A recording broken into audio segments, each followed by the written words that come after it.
Madhyaji mam namaskuru. Mam evaishyasi yuktvevam. Atmanam matparayanaha. Manmana bhavam madbhakto. Madhyaji mam namaskuru. Mam evaishyasi yuktvevam. Atmanam matparayanaha. Manmana bhavam madbhakto. Madhyaji mam namaskuru. Mam evaishyasi yuktvevam. Atmanam matparayanaha.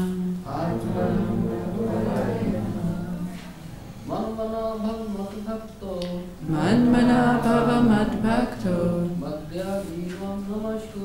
Madhyaji mam namaskuru. Mam evaishyasi yuktvevam. Atmanam matparayanaha.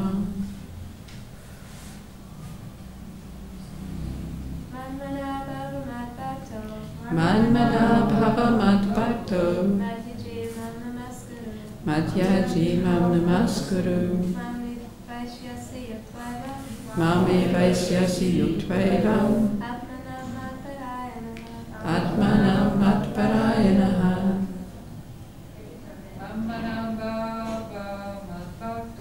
Manmana bhava madbhakto.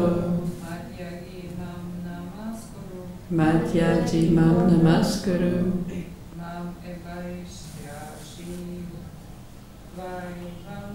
Mam evaishyasi yuktvevam. Atmanam matparayanaha.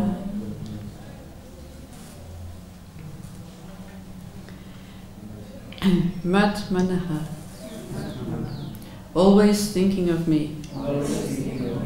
Bhava. Become. Mat. My. Bhaktaha. Devotee. Mat. My. Yaji. Worshipper. Mam. Unto me. Namaskuru. Offer obeisances. Mam. Unto me. Eva. Completely. Aisyasi. You will come. Yuktva. Being absorbed. Evam. Thus. Atmanam. Your soul. Matparayanaha. Devoted to me. Translation and purport by His Divine Grace, A.C. Bhaktivedanta Swami Srila Prabhupada. Jai Srila Prabhupada. Engage your mind, always in thinking of me. Become my devotee. Offer obeisances to me and worship me. Being completely absorbed in me, surely you will come to me. Please repeat. Engage your mind. Engage your mind. Always in thinking of me. Always in thinking of me. Become my devotee. Become my devotee. Offer obeisances to me. Offer obeisances to me. And worship me. And worship me. Being completely absorbed in me. Being completely absorbed in me. Surely you will come to me. Surely you will come to me. Purport. In this verse, it is clearly indicated that Krishna consciousness is the only means of being delivered from the clutches of this contaminated material world. Sometimes unscrupulous commentators distort the meaning of what is clearly stated here, that all devotional service should be offered to the Supreme Personality of Godhead Krishna. Unfortunately, unscrupulous commentators divert the mind of the reader to that which is not at all feasible. Such commentators do not know that there is no difference between Krishna's mind and Krishna. Krishna is not an ordinary human being. He is the absolute truth. His body, his mind, and he himself are one and absolute. It is stated in the Karma Purana, as it is quoted by Bhaktisiddhanta Saraswati Goswami in his Anubhasya comment on Chaitanya Charitamrita, 5th chapter Adi Leela, verses 41 to 48. Deha dehi vibhedo yam, neshvare vijite kvachit. This means that there is no difference in Krishna, the Supreme Lord, between himself and his body. But because the commentators do not know the science of Krishna, they hide Krishna and divide his personality from his mind or from his body. Although this is sheer ignorance of the science of Krishna, some men make profit out of misleading people. There are some who are demoniac. They also think of Krishna, but enviously, just like King Kamsa, Krishna's uncle. He was also thinking of Krishna always, but he thought of Krishna as his enemy. He was always in anxiety, wondering when Krishna would come to kill him. That kind of thinking will not help us. One should be thinking of Krishna in devotional love. That is bhakti. One should cultivate the knowledge of Krishna continuously. What is that favorable cultivation? It is to learn from a bona fide teacher. Krishna is the Supreme Personality of Godhead, and we have several times explained that his body is not material, but is eternal, blissful knowledge. This kind of talk about Krishna will help one become a devotee. Understanding Krishna otherwise, from the wrong source, will prove fruitless. One should therefore engage his mind in the eternal form, the primeval form of Krishna, with conviction in his heart that Krishna is the Supreme, and he should engage himself in worship. There are hundreds and thousands of temples in India for the worship of Krishna, and devotional service is practiced there. When such practice is made, one has to offer obeisances to Krishna. One should lower his head before the deity and engage his mind, his body, his activities, everything. This will help one transfer to Krishna Loka. One should not be deviated by unscrupulous commentators. One must engage in the 9 different processes of devotional service, beginning with hearing and chanting about Krishna. Pure devotional service is the highest achievement of human society. The 7th and 8th chapters of Bhagavad Gita have explained pure devotional service to the Lord that is free from speculative knowledge, mystic yoga, and fruitive activities. Those who are not purely sanctified may be attracted by different features of the Lord, like the impersonal Brahmajyoti and localized Paramatma. But a pure devotee directly takes to the service of the Supreme Lord. There is a beautiful poem about Krishna in which it is clearly stated that any person who engaged in the worship of the demigods is most unintelligent and cannot achieve at any time the supreme award of Krishna. The devotee in the beginning may sometimes fall from the standard, but he should be considered superior to all other philosophers and yogis.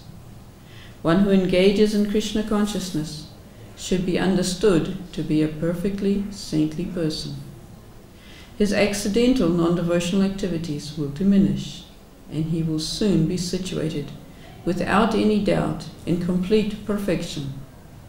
The pure devotee has no actual chance to fall down, because the Supreme Godhead personally takes care of his pure devotees. Therefore, the unintelligent person The intelligent person should directly take to the process of Krishna consciousness and happily live in this material world.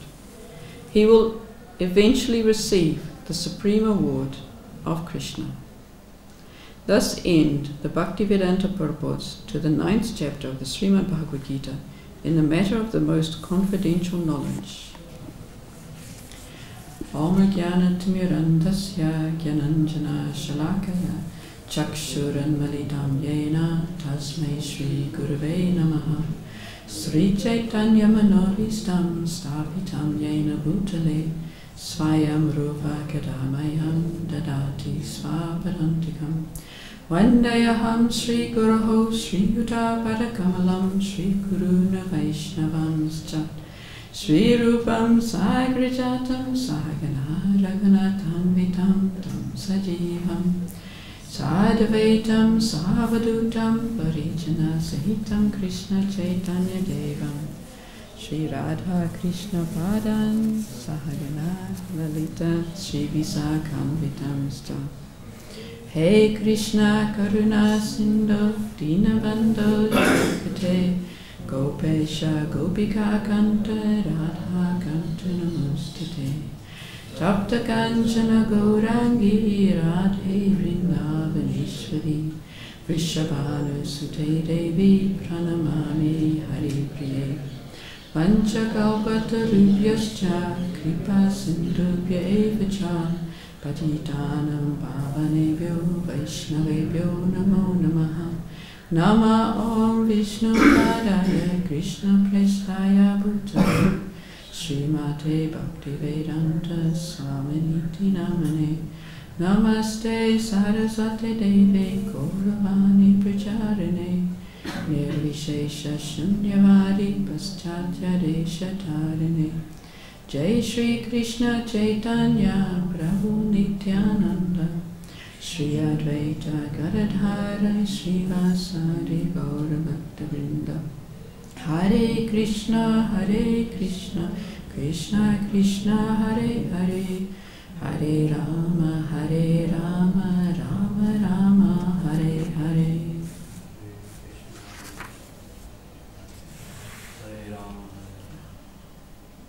Manmana bhavam hadbhakto mam yaji mam namaskuru mam evaisyasi yuktvevam atmanam matparayanaha.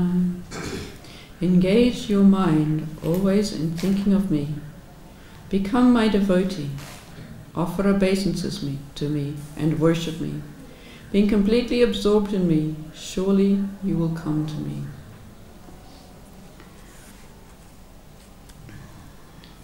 So the commentators have said that this verse, which is exactly in the middle of the Bhagavad Gita, is the most important verse of all. And so much so it is important that it is almost directly repeated at the end.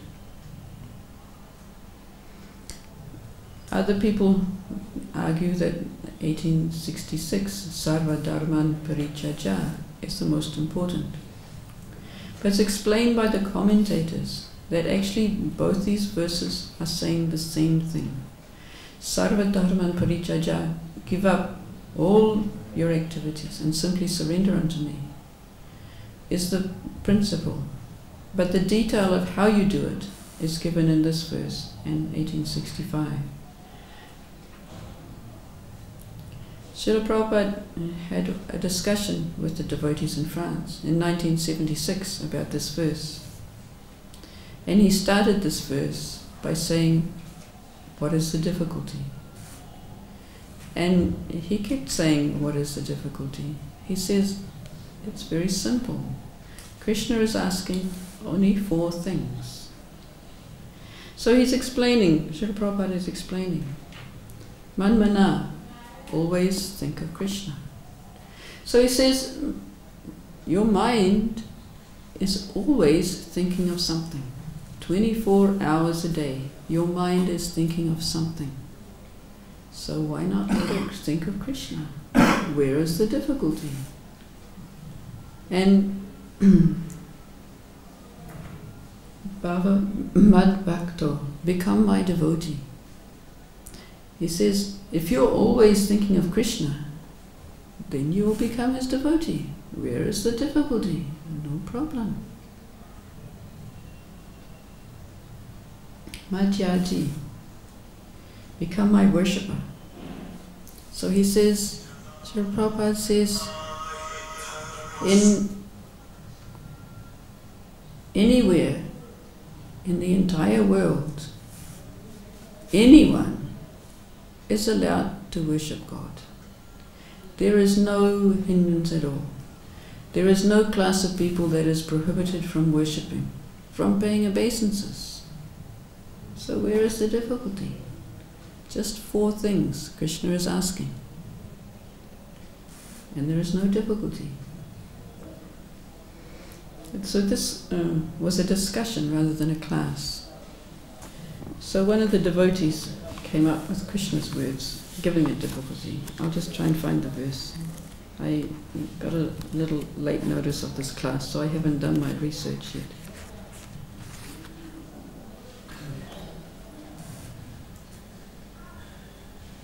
That one. Yeah. Verse 244 was the one that was quoted.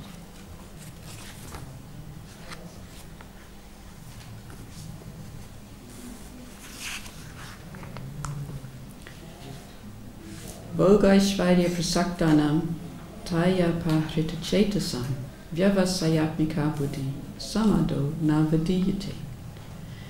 In the minds of those who are too attached to sense enjoyment and material opulence, who are bewildered by such things, the resolute determination for devotional service to the Supreme Lord does not take place. So this devotee put up this verse and said, there is a difficulty. Krishna says there's a difficulty. For those who are too attached to sense enjoyment, there's a difficulty. They cannot fix their minds on Krishna. And Prabhupada said yes. But the solution is to learn to love Krishna.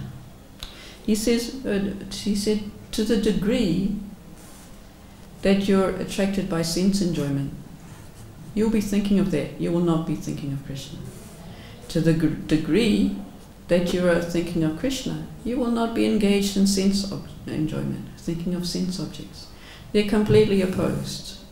You're thinking of Krishna and in love with Krishna, or you're thinking of sense enjoyment. He said the sliding scale is there, from thinking of sense enjoyment to thinking of Krishna. It's just a simple scale. The more and more you develop your love for Krishna, the less and less you'll be interested in sense enjoyment. So where is the difficulty?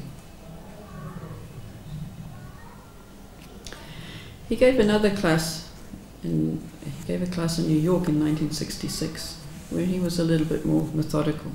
Some of this comes up in the purport, so we'll go a little bit through the purport and then come back.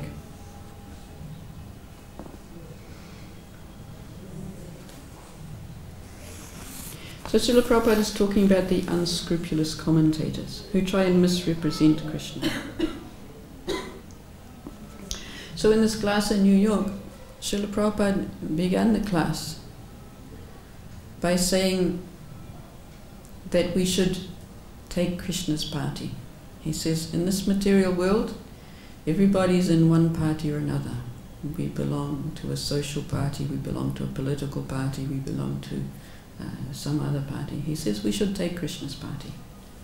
And he spent quite a lot of time speaking about the fact that those who are not in Krishna's party say that those who are crazy. And he said, so we've produced this book called Who is Crazy to discuss this fact.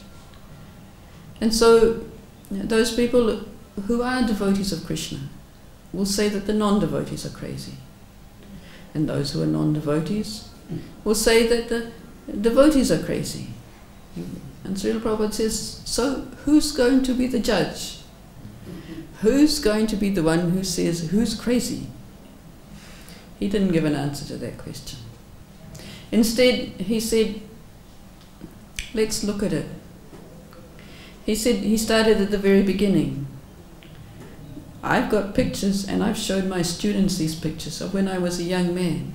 And my students say, Prabhupada, was that you? Did you really look like that? And Prabhupada said, that was my body, but that wasn't me.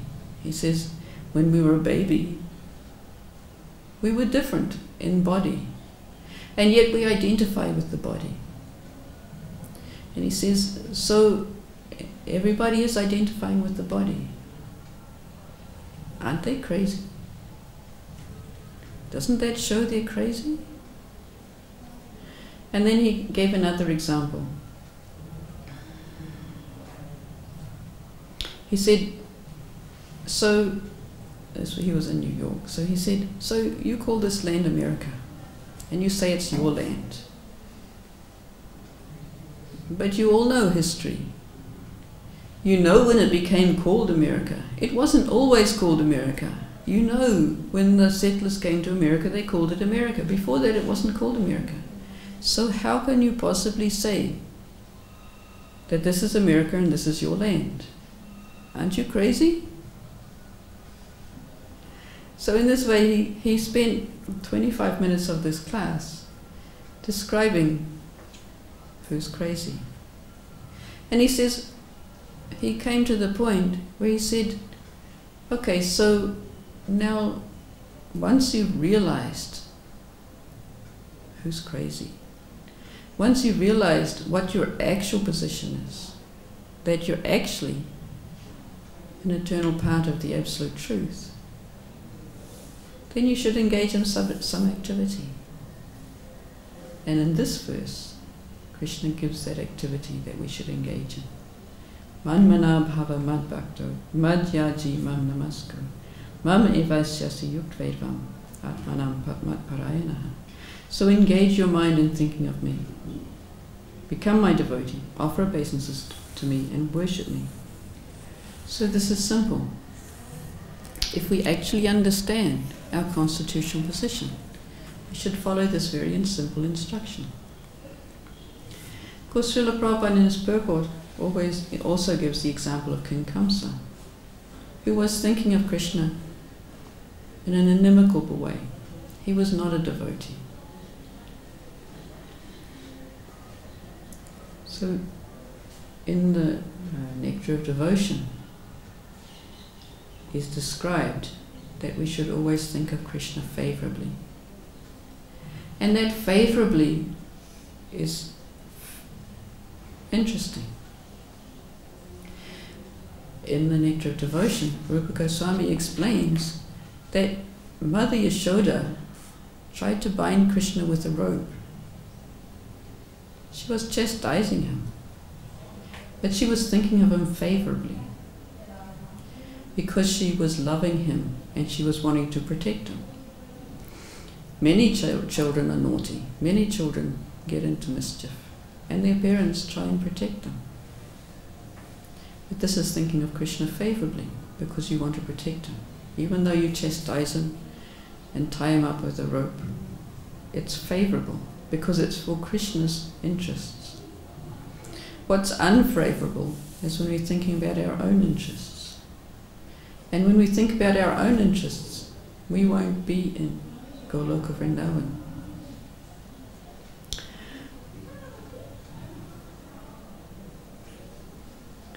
Of course, we don't spend much time of thinking of how come we're not in Goloka Vrindavan. But some of the commentators have said that the very instant you think of anything but Krishna's pleasure, then I can't make the sound effects. In some class they made a sound effect. Whoop, you're in the material world. The very instant you have a separate desire from Krishna, because we don't belong there if we have a separate desire from Krishna. So in that way, Kamsa, he got liberation from Krishna, but he didn't go to Goloka Vrindavan. So Srila Prabhupada says the favorable cultivation is to learn from the bona fide spiritual master.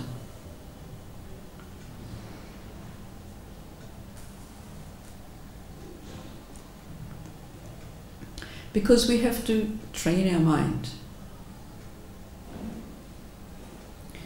If we try by ourselves to think favorably of Krishna, our mind is so strong, it will think of terms favorable to itself. So we need to follow the process, the practice of devotional service. We need to follow the instructions of the spiritual master in order to train our mind.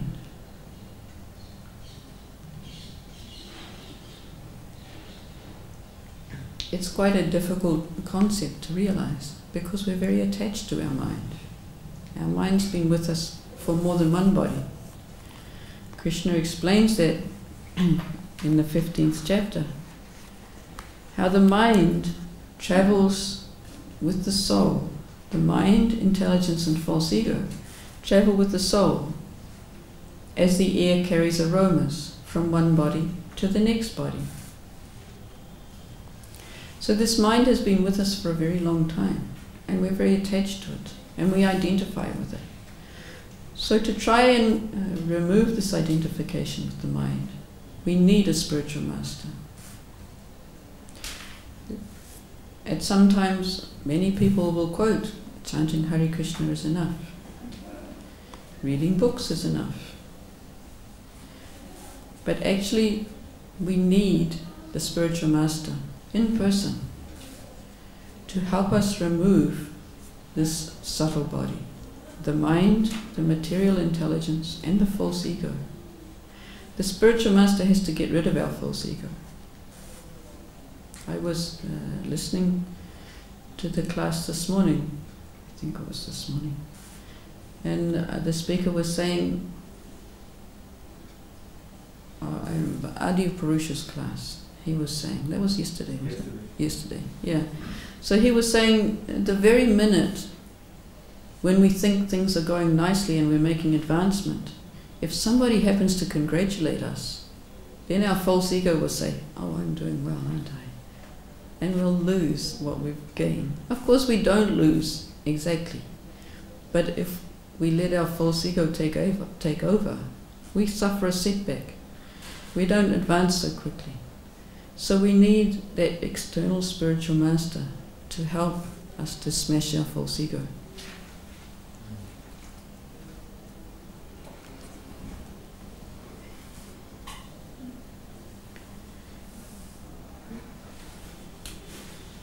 So Srila Prabhupada is talking in the next paragraph about the worship in the temples and the practice of devotional service.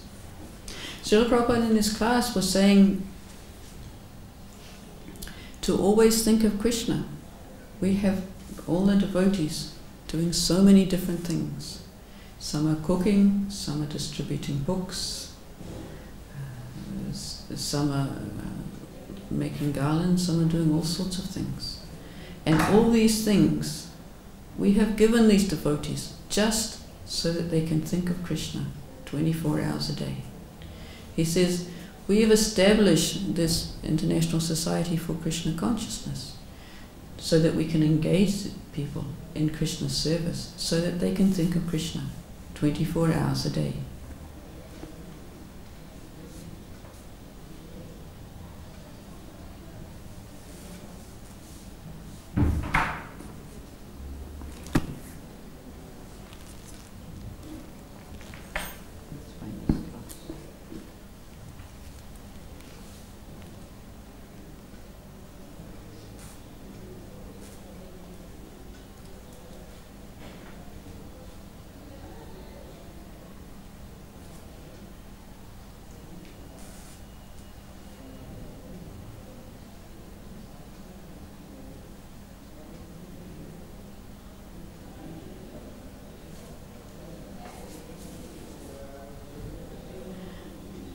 Yeah, so Srila Prabhupada is making a distinction, how this verse is talking about the personal form of Krishna. He also mentions in this purport, in this paragraph, in the seventh and 8th chapters of the Bhagavad Gita have explained pure devotional to the service to the Lord that is free from speculative knowledge, mystic yoga and fruitive activities. those who are not purely sanctified may be attracted by different features of the Lord, like the impersonal Brahmajyoti and localized Paramatma. But a pure devotee directly takes to the service of the Lord. Hare Krishna. So we can explain this a little bit. Because the Bhagavad Gita is all about pure devotional service. In the first 6 chapters of the Bhagavad Gita, different paths of transcendentalism are described. The different paths leading towards pure bhakti. They're called variously karma mishra bhakti, jnana mishra bhakti, and then the path of yoga was described. So these are paths on the way to pure devotional service. But actually, when you read Srila Prabhupada's purports, you will find that they also describe our practice of sadhana bhakti. Srila Prabhupada's purports on the 3rd chapter describe how karma yoga, in reality, to be perfectly executed, is sadhana bhakti, working for Krishna. And cultivation of knowledge is explained also in the 4th chapter. Cultivation of knowledge will lead us to search for the spiritual master. And when we find the spiritual master, we will find that we're part and parcel of Krishna, and therefore engage in his devotional service. So these are all leading us to the pure devotional service. So to distinguish the different features of transcendentalism, the Brahmajyoti is the impersonalist goal, which is meditation on the impersonal, the void, or merging with the oneness of the Lord. In that form of worship, there's no relationship. One seeks to become one by losing one's identity, not by forming a relationship. And similarly, when the yogi meditates on the Paramatma, his meditation is not a relationship. His meditation is appreciating the beauty of the Lord, appreciating awe and reverence. It is not a relationship. So the highest is the one who can come to appreciate the personal feature of the Lord and engage in a relationship with him and follow his instructions.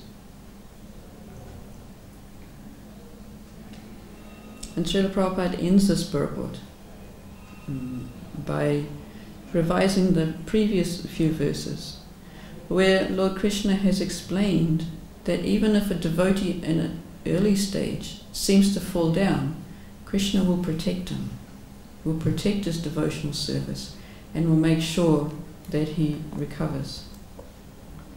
So in this class also, Srila Prabhupada also spoke about this. He says, so if you're always thinking of Krishna and you're always worshipping Krishna, you might be worried, how am I going to look after myself? How am I going to support myself? But Krishna has already said the answer to that one. Which verse? It's in this chapter only.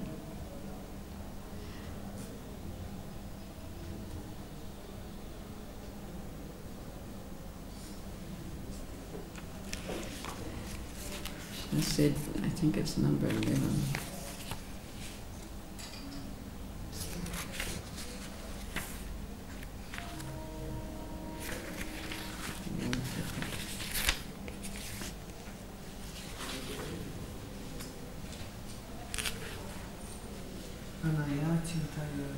No, not 11.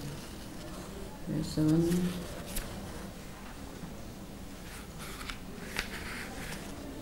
Krishna says, Yoga Kshemam Vaham Yaham. Where does he say that? Yoga Kshemam Vaham Yaham? Yeah, good.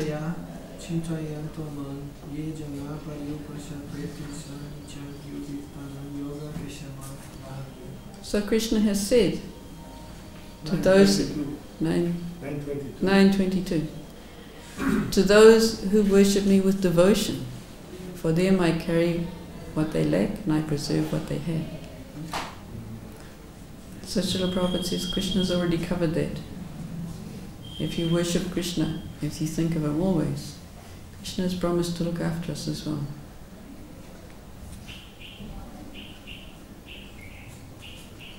Srila Prabhupada ends by saying that he will receive the supreme award of Krishna.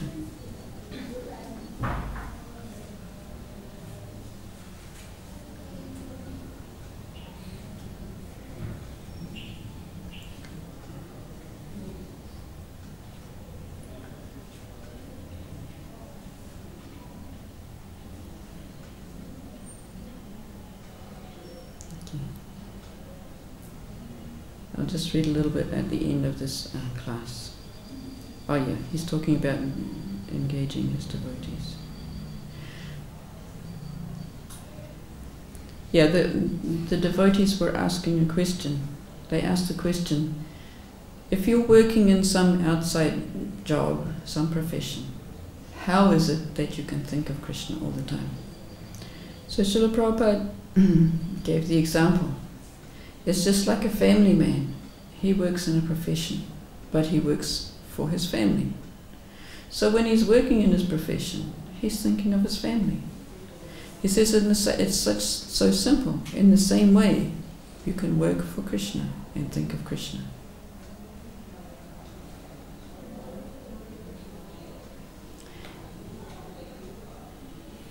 He says, just like a person who is serving some boss, he's always thinking of that boss. Oh, I have to attend there at 9 o'clock, or the boss will be displeased.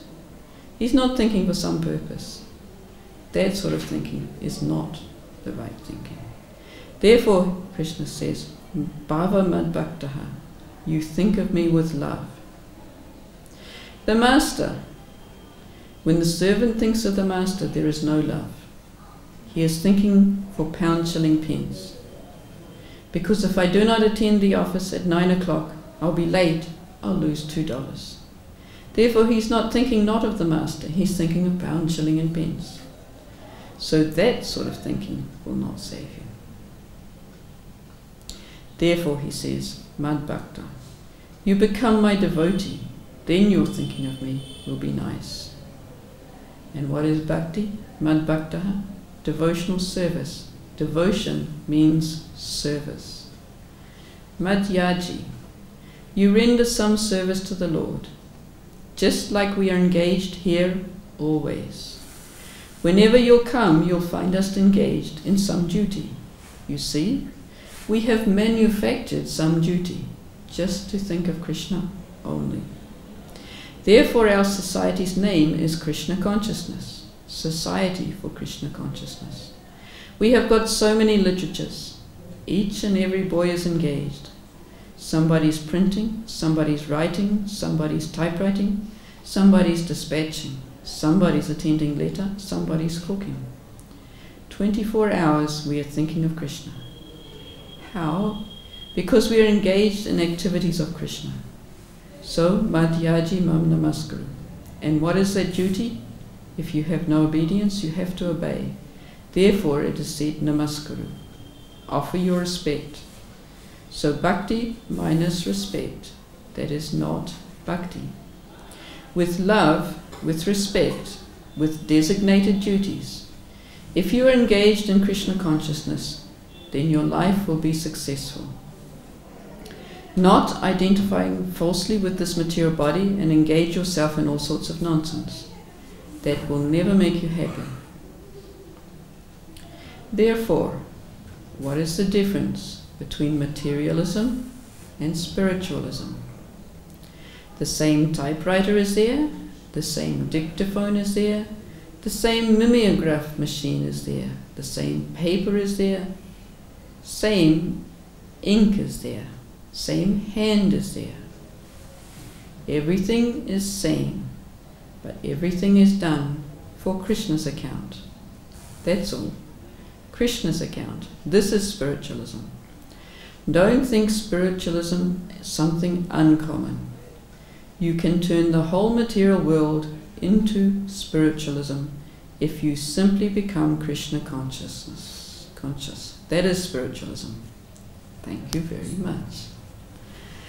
So, does anyone want to comment or discuss or ask anything about this wonderful verse, which we will be discussing for several days because it's such an important verse?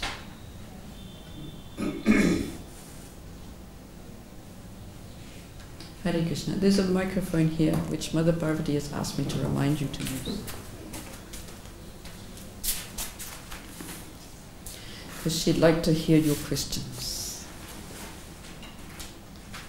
You might need to turn it on. You mentioned about leaving aside the sense enjoyment and thinking of Krishna. Yes. Is it that we leave the sense enjoyment, or we give a different direction to the senses? When we, or at least sometimes when I think of Krishna, like you say, it's bhakti, so love comes in as a feeling, then I could hear a mantra, I could smell incense, I could see Krishna. So the senses are engaged. Yeah, that is our process. The yogis try to stop the senses, but the bhaktas don't. We just change the engagement. As Srila Prabhupada explained at the end of this lecture, even the engagement is the same, but the reason for the engagement is different. We're engaging the same senses in Krishna service. There's a verse quoted in Nectar of Devotion, Sarva Padi Vanimukta. No, that was not the verse. What's the verse? One can never attain Krishna, one can never understand Krishna by one's blunt material senses. But when one engages one's senses, beginning with the tongue, in the service of Krishna, then one's senses become purified, and one will come to understand who Krishna really is. So the process is not to try and stop our material senses, it's to engage our senses in Krishna's service, and Krishna will purify our senses, and then with purified senses he will also reveal himself to us. As he explained to Arjuna in the 10th chapter, which is coming up after this verse is finished, he says to Arjuna asked to see his form, how he exhibits himself in the material world, in the universal form, in the 11th chapter. And he says, but you cannot see with your present eyes. I will give you divine vision. So when we engage our senses in Krishna's service, then our senses will become purified by Krishna's grace, and he will give us the ability. Actually the word is there that he will reveal himself to us. It's not an automatic process, it's still Krishna's relationship with us. He will reveal himself to us. Some other comments or questions?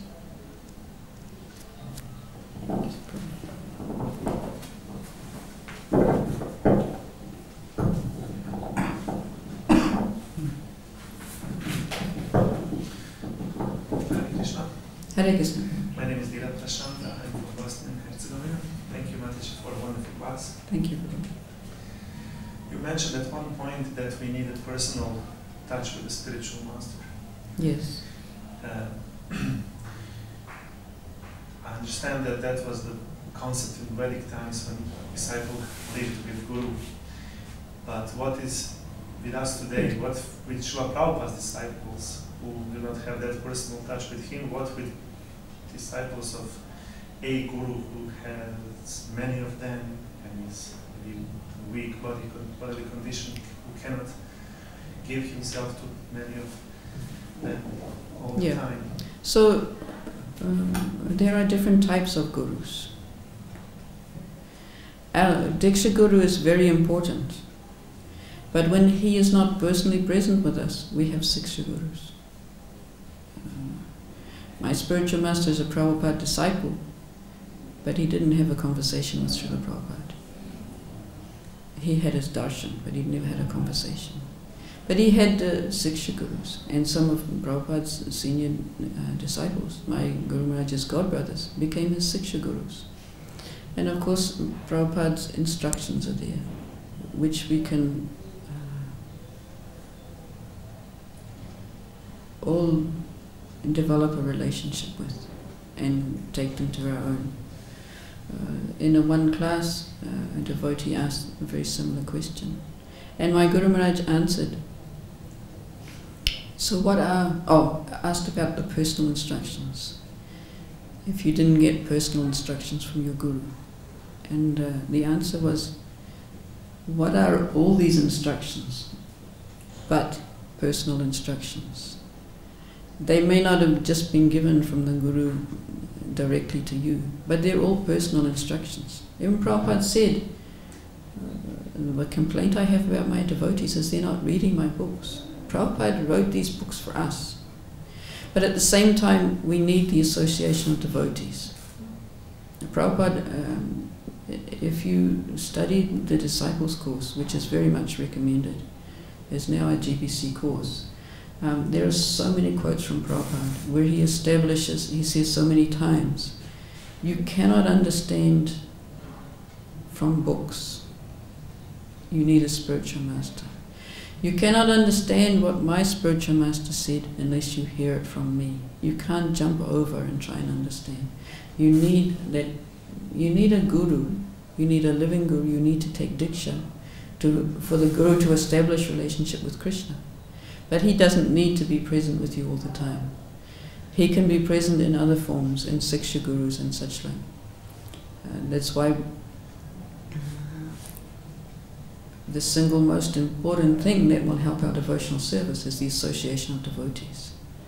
Because in that way we get that challenge to our false ego. Because in order to cooperate in service of Krishna, we cooperate with so many people having different ideas from us. We have to give up our false ego. We have to give up what we think's right. If we just think, I don't like the temple, all these other devotees, they're not very good, and we stay by ourselves, then we've got nobody. It's quite simple. In the 108 names of Lord Chaitanya, it's said in both ways. Lord Chaitanya finds only the good in others, and he never finds fault. And if you look at that from a simple point of view, there's a lot of karmic reactions and things as well. But just from a simple point of view, if you spend all your time thinking about the faults of others, you're associating with fault finding, even if it's in your own mind. But if you spend all your time looking for the good in others, then you're associating with those good qualities. What's in your mind is those good qualities. So by our association, our advancement will be tested. And if we see the good in others, our mind is associating with good qualities. So we will make advancement. So in that way, by associating with devotees, we will be challenged to always find the good in others. But it's a test of our success, and it will lead to our success. So like that, yeah, so many people don't have a direct face-to-face personal association with their gurus. But the Vani is also there, the words are also there, and the association of the other devotees are also there. And that's why Srila Prabhupada established ISKCON for us, and also as a worldwide preaching movement. And when we engage in this worldwide preaching movement, we're doing so for Srila Prabhupada's pleasure.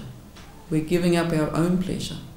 So it's the same thing. If we're acting for Srila Prabhupada's pleasure, and he's the representative of Krishna, we're giving up our own desire for pleasure. So that's why it's so important. We have to give up our desire for pleasure. Even our desire to be comfortable as devotees. Sometimes being a devotee is also uncomfortable. But as Krishna said, just in yesterday's verse, wasn't it? Anicham asukham lokam. This material world is temporary and unhappy. We can sometimes be tested in the association of devotees, but we're not going to be happy outside the association of devotees. And the difference is the association of the devotees is the path to Krishna, and the association of materialist persons is the path away from Krishna. So no, happiness isn't guaranteed. Even in the class, it was explained in the Bhagavatam class, was that also Adi Purusha's class, about how the gopis are always in anxiety for Krishna. But that anxiety is different from our anxiety. That anxiety is actually the highest bliss. It's difficult to comprehend. But they're always thinking of Krishna's welfare. They're always thinking of Krishna. And in that way, they're actually in the highest bliss, but we don't recognize it.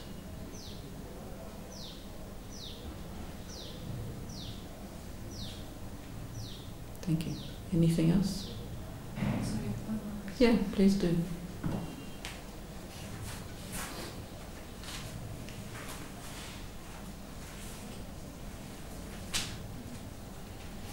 You made a very valid point. You made a very valid point that actually the mind, manas and buddhi and ahankar has been with us longer than the material body. Yeah. I heard lots of times the identification with the material body, the identification with the material body. Does that mean the physical body, or does that include the mind, the ahankar and the intellect? That includes it all. These are all, Krishna says, my separated energy. He names the 8 items. That's the beginning of the 7th chapter or the 8th chapter.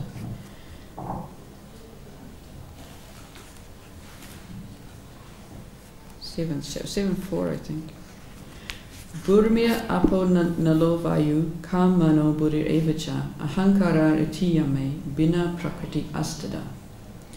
Earth, water, fire, air, ether, mind, intelligence and false ego. All these together constitute my separated material energies. Aparayam itastvanyam prakritim vidime param jiva bhuta mahabaho yayedam daryate jagat.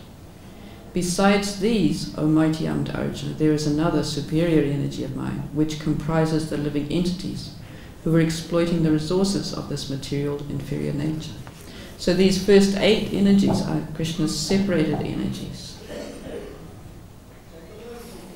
And the living entity is separate from us. And the other verse which says about the mind is 15:8, which I quoted earlier.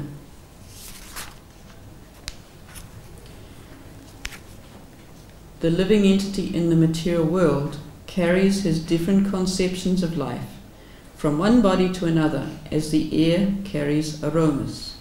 Thus he takes one kind of body and again quits it to take another. The living entity, thus taking another gross body, obtains a certain type of ear, eye, tongue, nose, and sense of touch, which are grouped about the mind.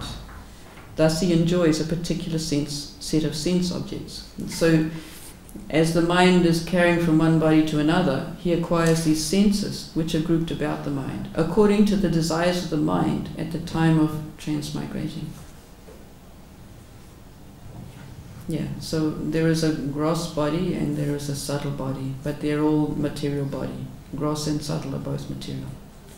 Mind, intelligence and false ego are material, but they're called subtle as opposed to gross. You can't see them, but they're still material. think maybe most people think, or I thought the material body is the physical body. Identification with the physical body. Yeah, but material body is gross and subtle, both. And it's an important distinction to make, to distinguish the mind and its pushings from our ability to act intelligently. Because the mind accepts and rejects. It sees what it likes and it sees what it doesn't like, and it wants immediate gratification. Example is given, like particularly you have a child who's sick, the doctor will prescribe some medicine. And the child will say, no, I don't like that medicine. I'm not going to take it. But the intelligence is there. And for the child, the intelligence is the parents who are giving the intelligence and saying, if you want to get better, you have to follow. And so this example is also very nice to show you the authority as well. If you have the faith in the doctor, you will follow his advice, even though you don't like it. If the doctor says, don't eat sweets for 3 weeks because you will get sick, and you say, I like sweets, but I have faith in this doctor, so I will follow his instructions. So that kind of faith we will develop in the spiritual master. I have faith that he's a bona fide representative, therefore I will follow his instructions and not expect immediately everything is going to be happy. I will follow these instructions. Vishwanath Chakravarti Thakur, commenting on Vyavasayatmika Buddha, says our attitude to our Guru is, I will follow his instructions whether it leads me back to the spiritual world or not, whether it makes me happy or not, whether it makes me successful or not. I will simply put all my faith in the instructions of my spiritual master. So that means giving up our personal sense enjoyment for Krishna's pleasure. Some other comment?